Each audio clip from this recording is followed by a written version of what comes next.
A tiny hooded figure sat in a dark corner of Chalmun's cantina in Mos Eisley. This unassuming figure was plotting something big, striking out against the Galactic Empire. This is the story of Het Nkik, who was setting his own course on that fateful day in BBY-0 when Luke Skywalker linked up with Obi-Wan Kenobi. His story will either make him a hero, a martyr, or a cautionary tale for those who may follow. Het's story is told entirely in Legends, though he does technically show up in A New Hope, which means he is canon. A later reference guide would name the Jawa, but beyond that, canon has nothing to say about him. The primary personality trait that sets Het apart from most Jawas is his brazen attitude. He was free-thinking and did not conform to most of his people's ways. He thought his people should rise above being weak scavengers and have a better place in society. He'd put his technical abilities to use on trying to get out of a life of grinding and deal-making. He and Het Nkik found the remains of an assassin droid. They rebuilt it and reprogrammed it to be a messenger droid. They sold it to Lady Valrian,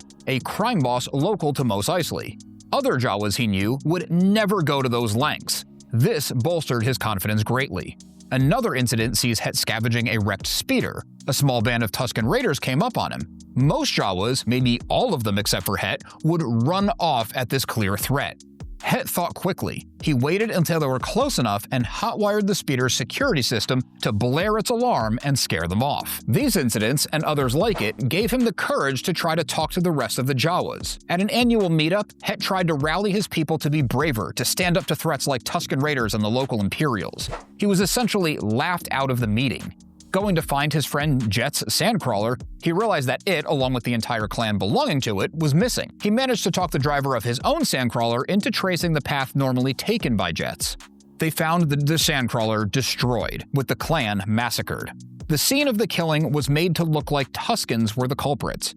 An old robed man, a young farm boy, and a pair of droids were also present at the scene. Het's peers assumed that these were the murderers. Het, being braver than most, approached them anyway. He was surprised to see that the old man was actually paying respects to the slain Jawas with a funeral pyre, which is a Jawa burial custom. Het was further surprised when the old man spoke in fluent Jawese.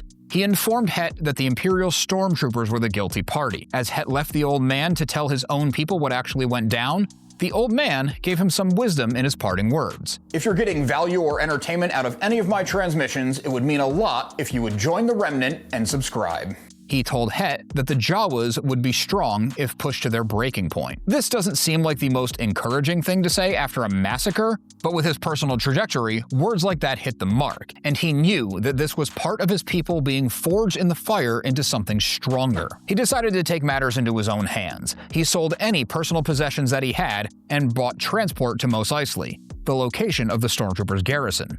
The hustle and bustle of the crowds in the city sent up every warning signal in Het's Jawa brain. His instinct was to hide or retreat back to the desert. He entered a nearby cantina to get some liquid courage when he spotted the same old man who encouraged him earlier.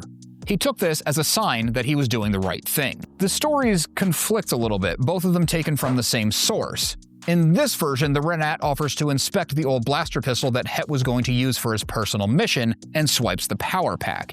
In the other version of the story, they're supposed to trade the power pack for the talisman after Het was done using it. The result is the same either way, that the power pack is stolen before it was supposed to change hands, and Het was unaware. As a lifelong scavenger and survivor who made his living making shady deals, Het should have been more aware. Het took cover in some wreckage in the city streets and waited for the stormtrooper patrol to get into range of his ambush. Tension and fear built inside the small creature as the troopers, their white armor gleaming in the twin suns as they approached his position. Het steels himself, brings from cover, and aims his weapon at the nearest trooper. He squeezes the trigger and nothing happens. The realization of the missing power pack and what the Remnant must have done to him flashed across his mind. That would be the last thought that Het would ever have. Stormtrooper Sergeant 1047 reacted on instinct. He pivoted to face the assailant, drew his blaster, and fired a single bolt, instantly killing Het. Bystanders report that the only reaction to this whole ordeal that ended with a dead Jawa was the sergeant muttering, one less Jawa slime to bother us, as he stowed his rifle and the lot of them continued their patrol. This may not even qualify as a footnote in the larger galactic record, but the individual journey that Het took was a fork in the road for his people. If he poked the mighty galactic empire in the eye, other Jawas may have seen the benefit of standing up for themselves. As he was gunned down and the Imperials didn't even know why he had tried to kill them. I'm just going to interrupt for 1 second. Today's video is sponsored by me. Imperial Remnant now has a merch store, and it's not just designs specific to the channel. I'm working with a couple talented artists to bring you unique Star Wars themed designs. Check out the link in the description. Alright, back to the lore. His people saw the entire ordeal as confirmation that they were better off knowing their place and never standing up to a more powerful enemy. Even his potential victims likely forgot the ordeal shortly after. From their patrol, they were called to a shootout at the Mos Eisley spaceport where a known pair of smugglers were making a getaway with a supposed Jedi Knight and the very droids that the Empire was on the planet looking for. Het Nkik's full story can be found in the anthology book Tales from the Mos Eisley Cantina. Fan favorite Star Wars author Kevin J. Anderson does the bulk of the heavy lifting in Swap Meet, The Jawa's Tale, and Doug Beeson touches on Het's story with When the Desert Wind Turns, The Stormtrooper's Tale. Check out this transmission next for more deep dives into the background characters that fill out the Star Wars universe.